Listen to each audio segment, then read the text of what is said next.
No 3 points, but positive from your perspective. Yes, it is. I mean, you're always just disappointed when you've played a game like that, and we did that against Stevenage as well, and ended up losing 1-0. We've had a lot of possession, and maybe 1 or 2 open goals. When Mo went through, it was a sending off for our point of view. He was in one-on-one with the goalkeeper, so I don't know how that's not given. So, and we had other opportunities. The keeper was man of the match, and he did make, was it 2? One in particular, fantastic save. And he played well, and so the lads are a bit gutted that we didn't score a goal. I used all 4 of my forwards, and just to see if we could open them up, and we did. Freddie had his chance right late on, where he can take them. He was unlucky; it just sort of hit the side netting. But I really felt that was it was his day, but it wasn't. And it wasn't through the lack of trying. I mean, the fact that the goalkeeper got man of the match kind of tells its story. But I mean, it's positive work on for next week in training. Yeah, well, we've got to be careful. I know Yeovil supporters had a bit of a moan up about their team, but they ain't lost at home yet, and they beat Accrington and they beat Coventry, and that's how dangerous they can be. All their 4 strikers that started have all got goals in them, but today we didn't allow them too many chances. And the ironic cheer on the 85th minute with a goal on target, I was a bit disappointed with Daz, but at the same time that was it. That was it. So it's 2 points lost rather than 1 point gained, but at the moment it's still early enough that every point's important to us at the moment. I don't know, we're out the bottom 2 or something. Oh, that's handy.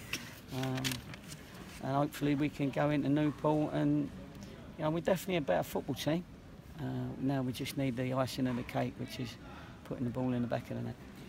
Danny Wright taken off quite early in the first half. Was that a tactical change, or was he got an injury? Well, he was no, it was tactical, because he's trying so hard, and he really is a hard-working player that really wants to do well.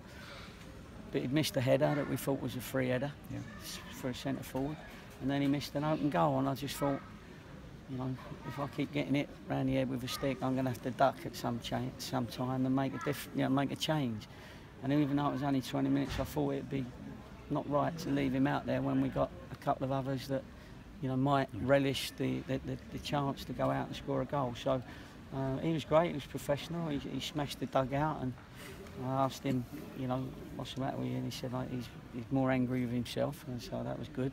He said that, and he came in and he talked to the strikers at half time. So he's very much a part of what we're doing. But he'd had a few chances last week as well, and then this week, and we just got to be careful if you leave somebody out there that's not scoring goals and you've got others on the bench.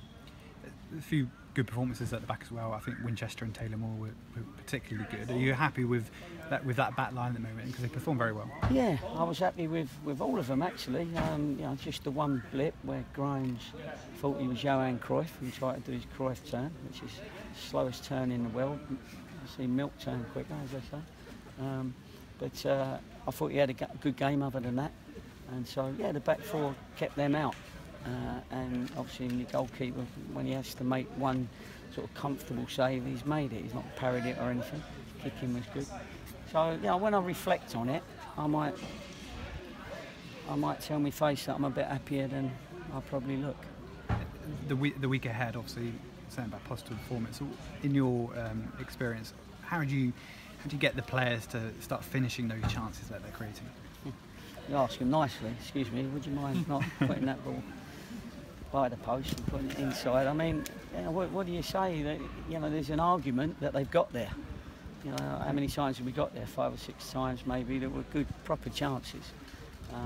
So sometimes you persevere knowing that they're getting in the right areas, and sometimes you have to say, well, actually, I need to create a bit of competition here, and whether it makes you better or worse, over the years, sometimes it's, if Freddie had scored the goal or Jan I had scored the goal, everybody had been praising me for making the change, sort of thing. They both got in. Jan I had a little bit of a go at half time because he went on for righty, then suddenly the chances dried up. So, but at half time, after a little chat, he came up and he made a couple of great strikes, and that's where the keeper got his man of the match. He had to make two good saves from him.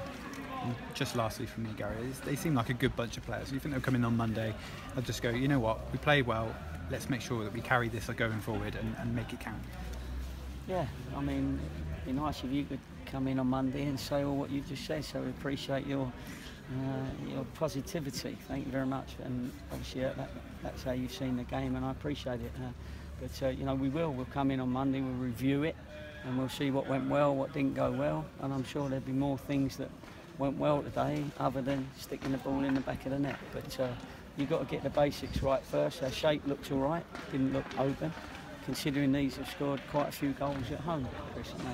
You know, so I know that didn't look like that today, but sometimes you have to give credit to the opposition, and we didn't let them in. Gary,